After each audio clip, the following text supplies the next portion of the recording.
ॐ भूर्भुवः स्वः। मैं क्या हूँ।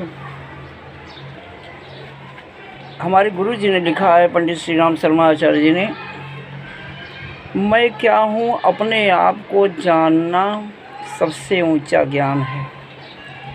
और स्कूलों में, मार्टेसरी में, नर्सरी में,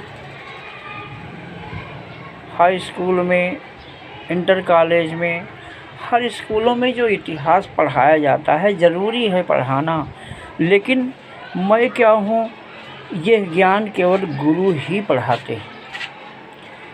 यही एक ऐसा ज्ञान है जो गुरु पढ़ाते हैं। जो गुरु पढ़ाते हैं वो महान ज्ञान होता है।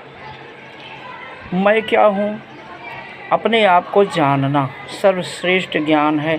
सभी महापुरुषों ने, सभी अवतारों ने, सभी देवताओं ने, सभी देवियों ने अपने आप को जाना। जो अपने आप को जानने की कोशिश करता है वो महान बन जाता है। तुलसीदास जी ने रामायण में लिखा है कि सन्मुख होई जीव मोहि जबहि जन्म कोटि अघ नासहि तबहि। जो झूठ, कल्पना और असत्य से दूर हो जाता है, जो बुराइयों से दूर हो जाता है, जो छल कपट पाखंड से दूर हो जाता है, उसी को अपना ज्ञान हो सकता है। अपना ज्ञान मैं क्या हूँ।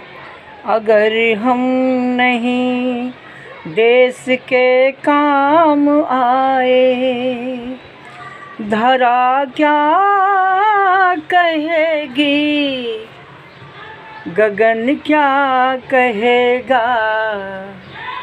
अगर हम नहीं देश के काम आए, धरा क्या कहेगी, गगन क्या कहेगा। कहने का आशय, हम देश के काम की बड़ी दूर की बात है। ये अपना जीवन ही सबसे बड़ा देश है। अपना शरीर एक परिवार है।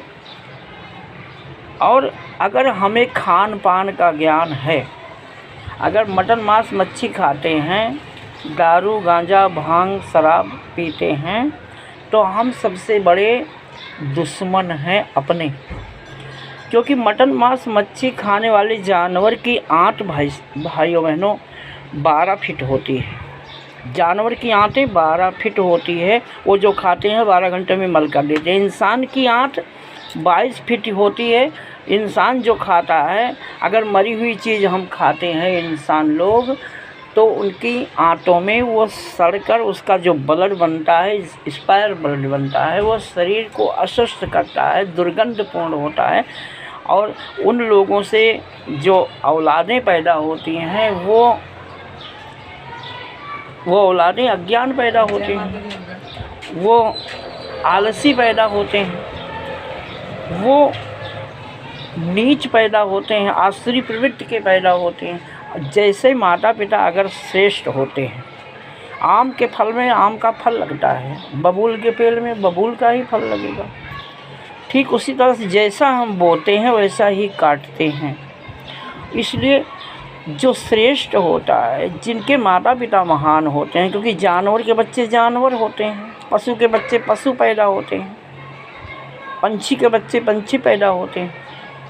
अगर इंसान श्रेष्ठ और पवित्र देवता जैसे बन जाता है तो उसके बच्चे भी देवता जैसे पैदा होते हैं। अगर इंसान राक्षस जैसे बन जाता है तो उसके बच्चे राक्षस जैसे पैदा होते हैं। जानवर जैसे बन जाता है, जिसके खान पान का कोई विचार नहीं है, रहन सहन का कोई विचार नहीं है, कोई पवित्रता नहीं है, तो उसके बच्चे भी वैसे ही पैदा होते हैं। क्योंकि माता पिता का दिया हुआ संस्कार जैसा होता है वैसे ही औलादें पैदा होती हैं। दरअसल यह ज्ञान अच्छे गुरु के द्वारा प्राप्त होता है। जब तक अच्छे गुरु नहीं मिलते हैं आत्मा का जागरण नहीं होता है। बुद्धि, विवेक, ज्ञान, तन, मन, आत्मा किसने बनाया? सबसे पहले तो गुरु ही बताते हैं। अच्छे जो गुरु होते हैं ये बताते हैं जिस माता पिता ने आपको बनाया है वो तुम्हारे अंदर आत्मा बन के बैठे हैं। ईश्वर की रचना सारा संसार है। ईश्वर कोई मूर्ति नहीं है, ईश्वर कोई प्रतिमा, कोई तस्वीर नहीं हो सकती।